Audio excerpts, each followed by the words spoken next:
Hello, and welcome to the Professor Podcast with Ruth and Claire. Each episode, we talk about a particular topic in the life of a professor.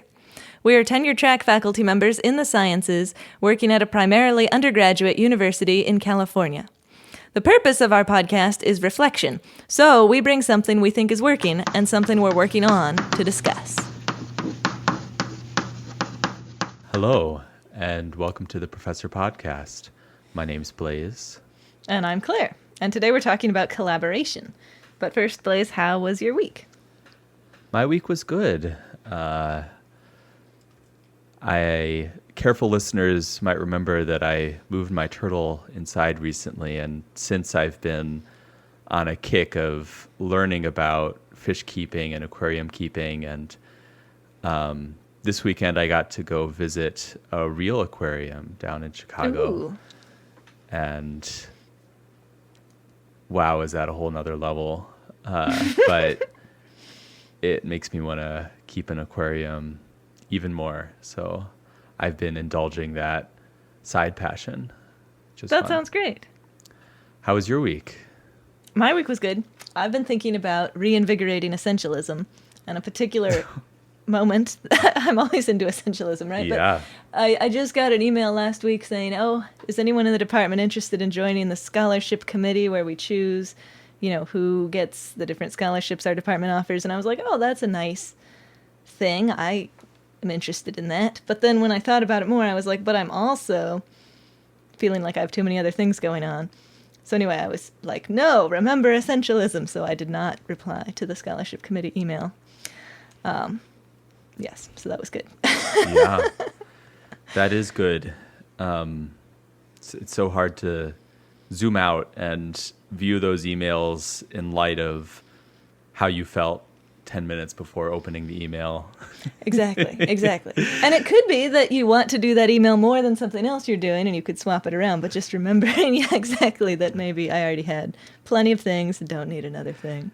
I feel like I would like a feature in my email client where whenever I clicked reply, I just had to click through a little message that reminded me, you have 25 unread emails. I can keep that in mind as I'm replying to this particular email that is suggesting I participate in some wonderful activity. Just a nice little reminder of the context. I like that. That's a fun idea.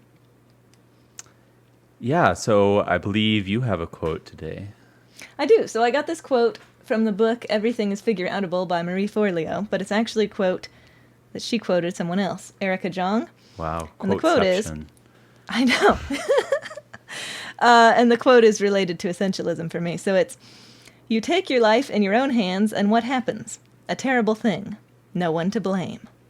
So just a reminder, this is the context of, it's scary to make your own decisions because then you can't blame anyone else for your own decisions, but we've got to get past that and be essentialist.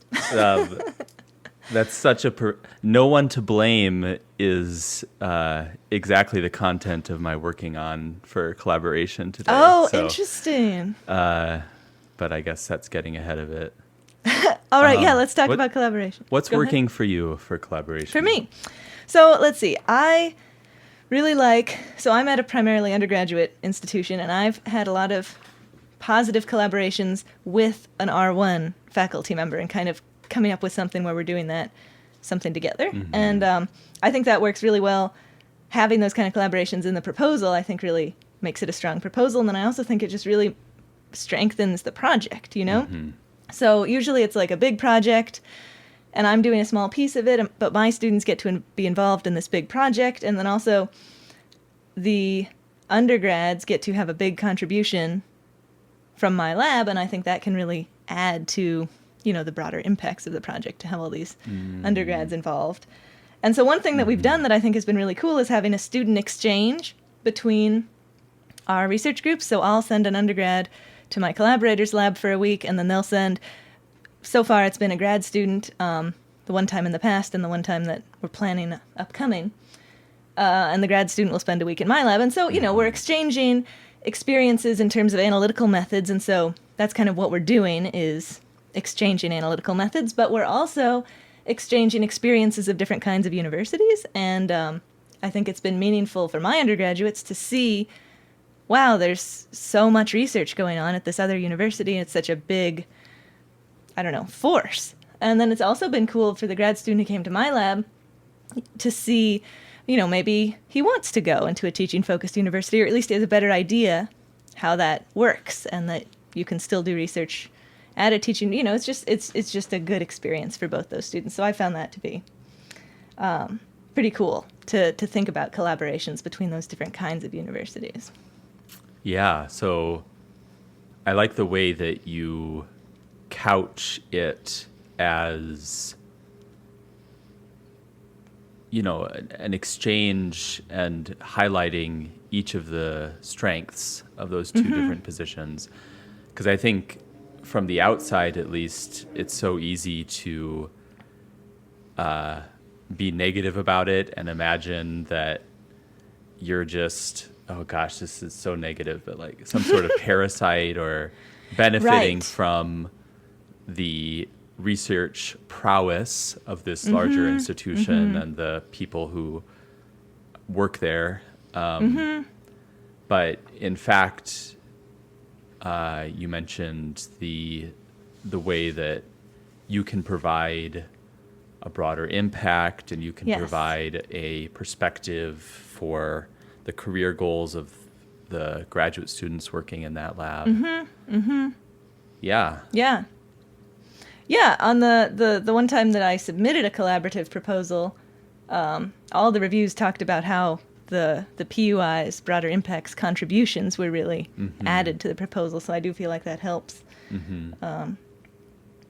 So I think that's cool. And, of course, obviously at the R1 universities, they have tons of undergrads that they can use to involve in the projects too, but I think it's cool to have the different perspective of the different universities and to get our undergraduates intermingling with their undergraduates and sharing their experiences. And so that's been kind of cool. Like one time we went to sea with one of my undergraduates and one of my collaborators' undergraduates, and they're both undergraduates on this research cruise, but they're from different experiences in their own undergraduate environments, and so that was kind of cool to see that exchange of experiences between them. Awesome. Yeah. What about you? What's working for you? Yeah, I think it's kind of similar. I wrote down specialization. So okay. I'm not faculty, obviously, and I am in like a support role technically. But I do work with researchers on a lot of their projects. And what I bring to that is this ability to design and produce custom hardware and software instrumentation. And I think what's been really productive in the collaborations I've had is just the meeting of these two very different skill sets. It's exciting, I think, for both sides of the collaboration to come together and for me to be able to learn about this new domain of chemical research, and for them to be able to maybe for the first time like imagine what might be possible for them with custom instrumentation. So it's fun because we come at it from such different angles, and a lot of the time it's like a brand new interface that hasn't really been explored very much. So I'm really enjoying that part of it. And also, as the collaboration proceeds, I'm enjoying that, at least in the production of the instrument and such, and testing, and there's like a clear division of labor because the specialties are so clear. We are very different people coming at it from a very different background. I have very little ability to carry out their chemistry, and they have very little ability to carry out my side of the project. So yeah, I think specialization has been a benefit for me. That's really cool. And that's interesting because one of the things that I'm working on is divvying up tasks. Yeah. And so you're talking about the specialization kind of clears that up. That makes a lot of sense. I really like that. Yeah, I think clearly there are some natural advantages I have in that category, but nonetheless, I think it's useful to think about if you can even perhaps semi-artificially choose to specialize in different parts of it. The other thing is, I've worked with people from really out of left field, botanists, chemists doing work that is really not traditionally thought of as instrumentation heavy. And in some ways I have felt that that's an even easier collaboration, perhaps because that specialization dimension is in even sharper relief. So I would encourage you, Claire, and I guess listeners to think about that as well. Like, what totally out of your comfort zone person might you develop a collaboration with? It might even be easier than collaborating with someone who's very similar to yourself. That makes a lot of sense. That's really interesting. And so what if I want to get to the different specializations in something I'm working on and kind of loop back to that. But first I want to ask you, what if you are working in a similar expertise? Would you recommend divvying up, like explicitly, you're working on this and I'm working on this? Have you done that, or is that totally different? I don't think I have a lot of experience with that myself. I think my intuition from experiences I've had in delegating work in the shop has been that, yes, it is better to have clear delineations in responsibility, because to me that gets back to ownership, which is such a huge theme of what I think brings about excellent work. But I think it's not exactly clear. The value that runs counter to that advice, I think, is the value of very detailed mentorship and co-learning that comes from really having two or more brains that fight over the details of a project for a long time.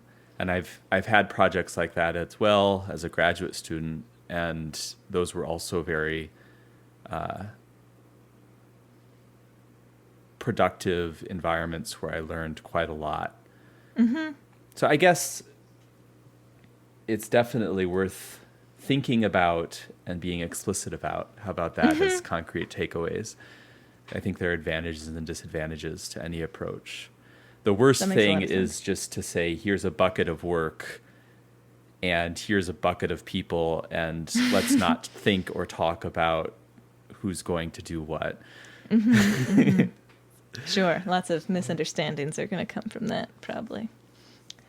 Okay. So my working on is divvying up tasks. And I want to start by kind of threading into what you were talking about specialization. So divvying up tasks in general, I think, is a challenge. But one of the things that I was thinking about in particular was I recently had this collaboration with another member of my department, and we thought this would be really cool. We would come up with some intersection of our different specialties and do a project on it. And it was really kind of fun to sit down and say, okay, this person's expertise, my expertise, where could we do something? And I'm super into what we're doing. The problem that I'm having is that most of it, the application is in my expertise and the actual work is in his expertise. So far, he's been doing most of the work, or his students and him leading his students have been doing most of the work. And so I'm sitting here feeling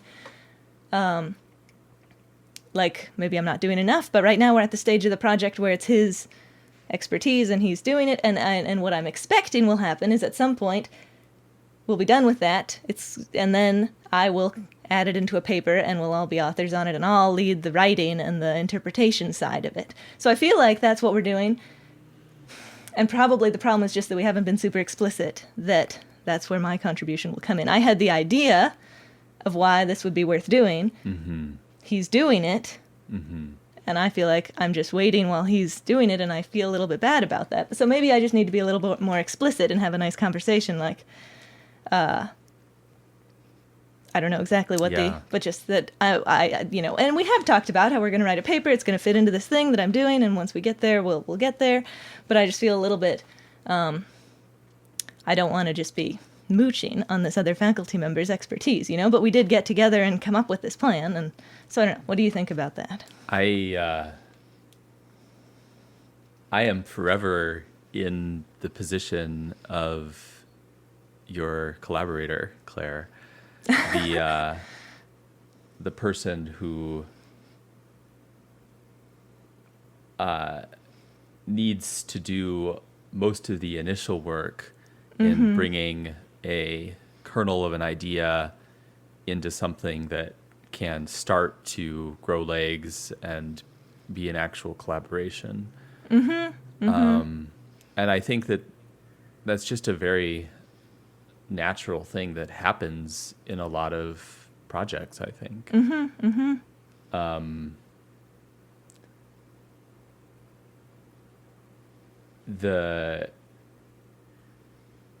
The worry I would have is just that goals you can lose sight of goals over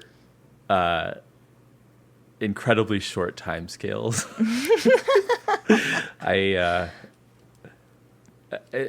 Depending on the complexity of a project, right?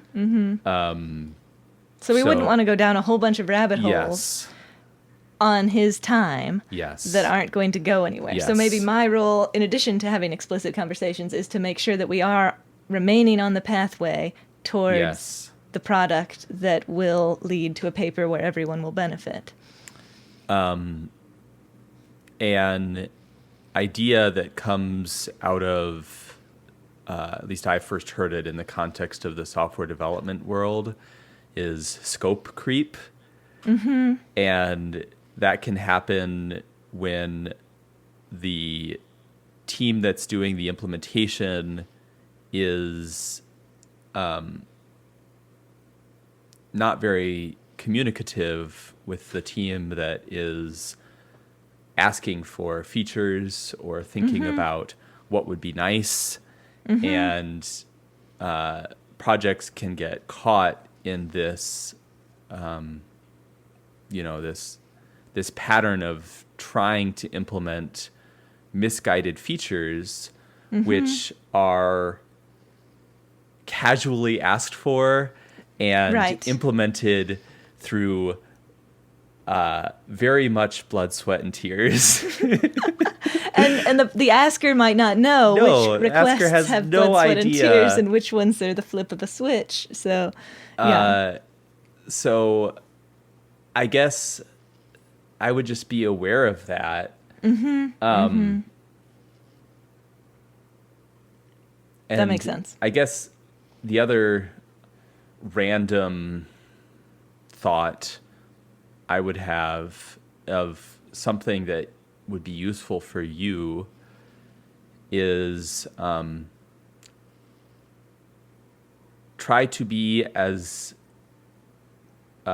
good as you can in directing the project towards a minimum viable, useful piece. That makes sense. Bells and whistles could be potential add-ons, but we need to have minimum viable functionality. Yes. Or the minimum thing that you actually need to prove your point in the paper or whatever it might be. Yeah. And even if it doesn't address the piece that you think is most interesting from your insight into the scientific questions,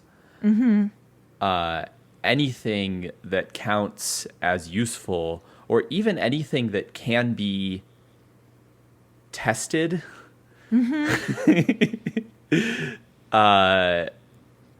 is maybe a more appropriate way to think about it. So. Yeah, kind of like there's always progress, but we're trying to like get to one of the stepping stones of progress where we actually have something that we can take away from this experience. And that makes sense. Yeah. So those are really bunch good thoughts. Of random thoughts. I like them all. That's very helpful. And it makes sense that as being in the electronics shop, you would have a lot of experiences being in that position, and so have some insights about how best to make that easier. Yes. More effective. So what are you working on? So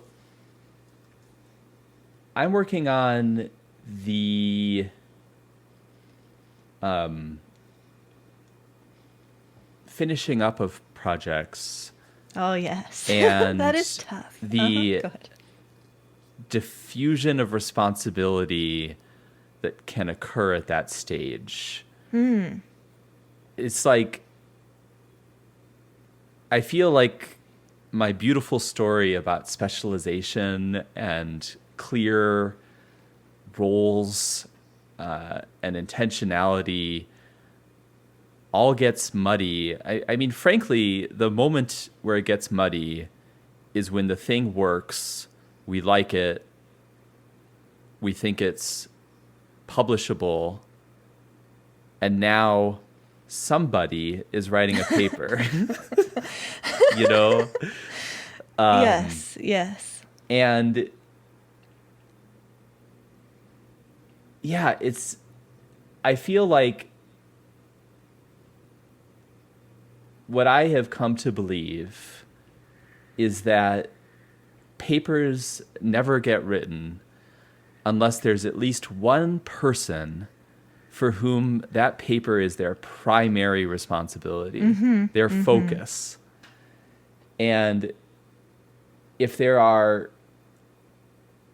you can have 20 people who are ostensibly involved in writing a paper, but if all of them have it on their to-do list as number 3 or number 5, their tertiary responsibility, it just doesn't happen. And I don't know what it is about that stage of the process. Maybe it's systematically underestimating how much work it's going to be or something like that. But I gotta say, I have a lot of projects that are stymied at that stage. And yeah, I'm not sure what to do next. Now, at that stage, so I have a lot of papers that stall at a similar place, but I wonder if it's quite the same place. Mine stall when we have all the data, we have some thoughts, but not really enough for a paper. And so either we're going to have to spend a lot of time trying to figure out enough for a paper, or we'll do something else.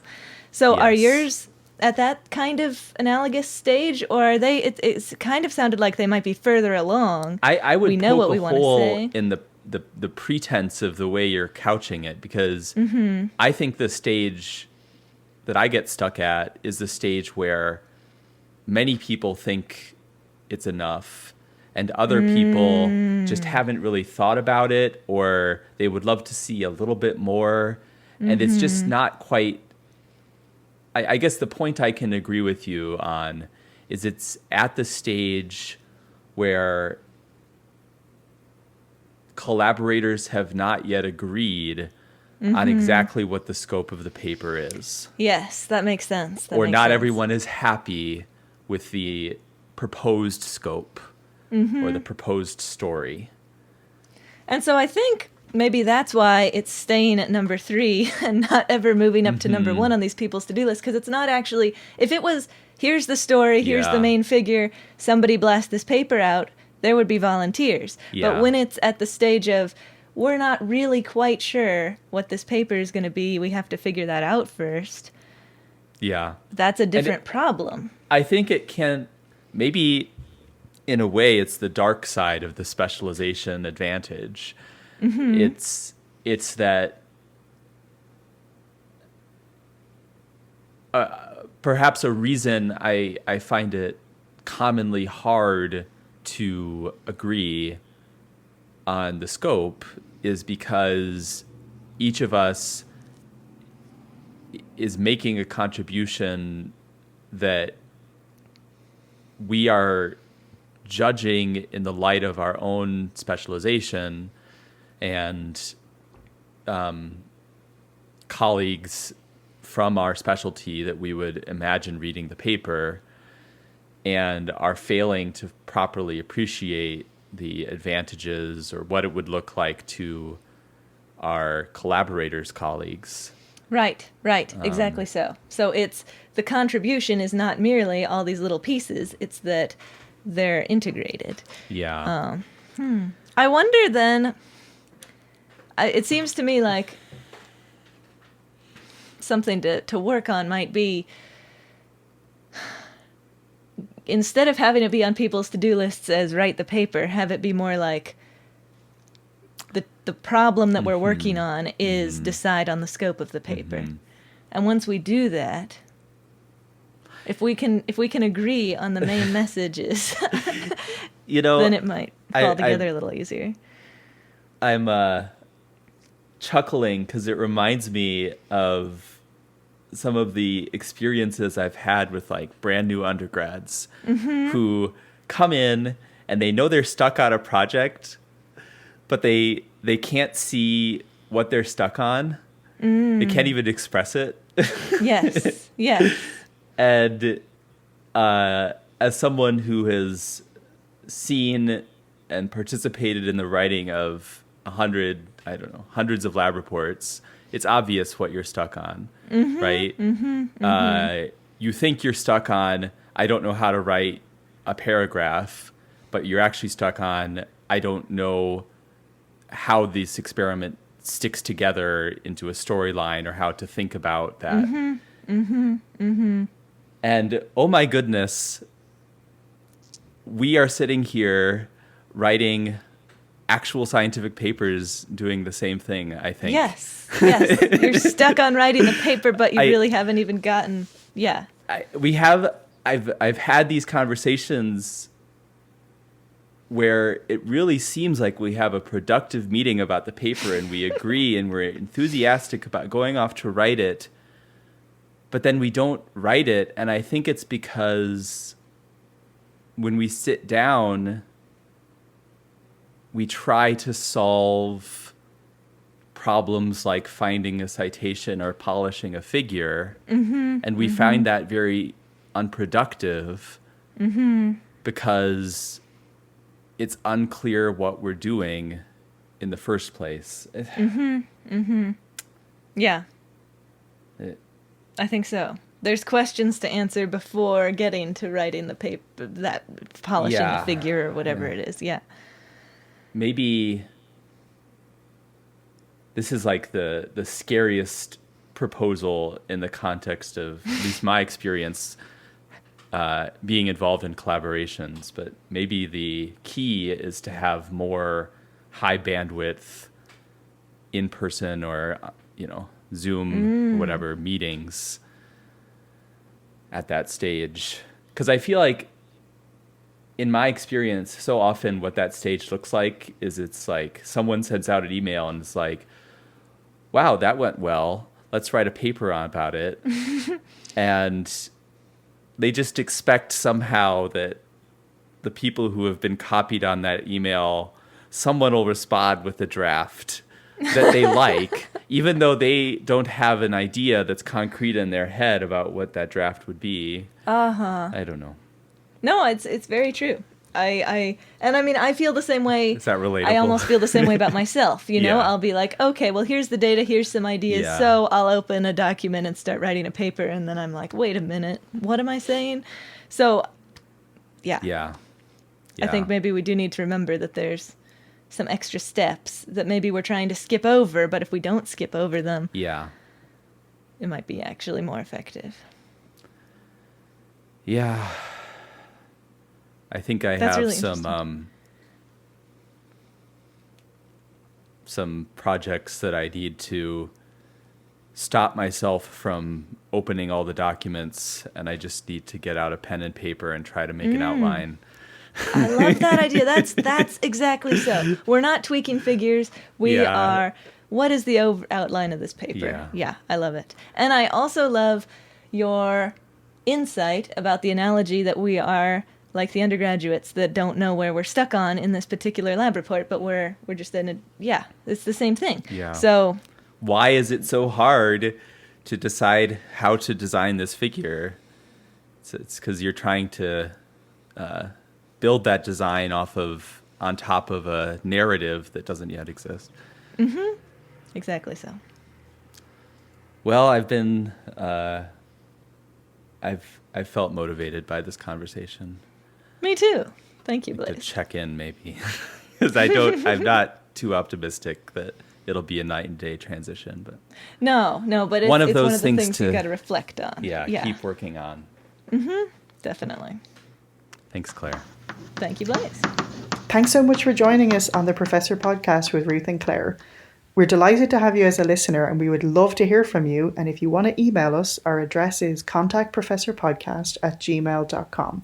We'd love to hear any of your suggestions for future shows or professor quotes that you might want to share with us, or even just things that have come up for you when you were listening to previous episodes. And if you've been enjoying the podcast, we would love if you would spread the word. So the best way to spread word is by telling people you know if you think they should listen to it, or you can leave us a review wherever you listen to your podcasts. Thanks so much for joining us, and we'll see you next time.